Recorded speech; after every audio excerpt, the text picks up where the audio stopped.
வணக்கம். நான் உங்கள் வழக்கறிஞர் அலெக்சாண்டர். நம்ம இந்த வீடியோல என்ன பார்க்க போறோம்னா, திருமணத்தை கட்டாயம் பதிவு பண்ணணுமா? வேண்டாமா? அப்படின்றத பத்தி இந்த வீடியோல பார்க்கலாம். அதுக்கு முன்னாடி நம்ம சேனலை சப்ஸ்கிரைப் பண்ணாதவங்க சப்ஸ்கிரைப் பண்ணி வச்சுக்கோங்க.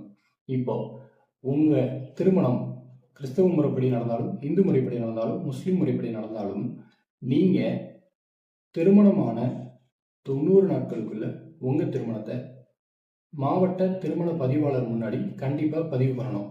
ஒருவேளை நீங்க உங்க மசூதியிலயோ, கோயில்லையோ, சர்ச்சிலையோ அதில் உள்ள ரெஜிஸ்டரில் பதிவு பண்ணாலும் இந்த தமிழ்நாடு திருமண பதிவு சட்டத்தின்படி நீங்கள் கட்டாயம் இந்த மாவட்ட திருமண பதிவாளர் முன்னாடி உங்கள் திருமணத்தை பதிவு பண்ணி ஆகணும். இப்போ ஒருவேளை நீங்கள் இந்த திருமணத்தை பதிவு பண்ணலைன்னா செல்லாமல் போயிடுமா அப்படின்னு கேட்டிங்கன்னா, அந்த செல்லாமல் போகிறதுக்கு எந்த விதத்துலையும் வாய்ப்பு இல்லை. ஒருவேளை கணவனோ மனைவியோ கோர்ட்டில் போய் இந்த திருமணம் சட்டப்படியாக செல்லுபடியாகாது அப்படின்னு கோர்ட்டில் கேஸ் கொடுக்கும்போது உங்களுக்கு அது பாதிப்பாக அமையும். அதனால உங்கள் திருமணத்தை கட்டாயம் நீங்கள் பதிவு பண்ணி வச்சுக்கிறது நல்லது. நன்றி.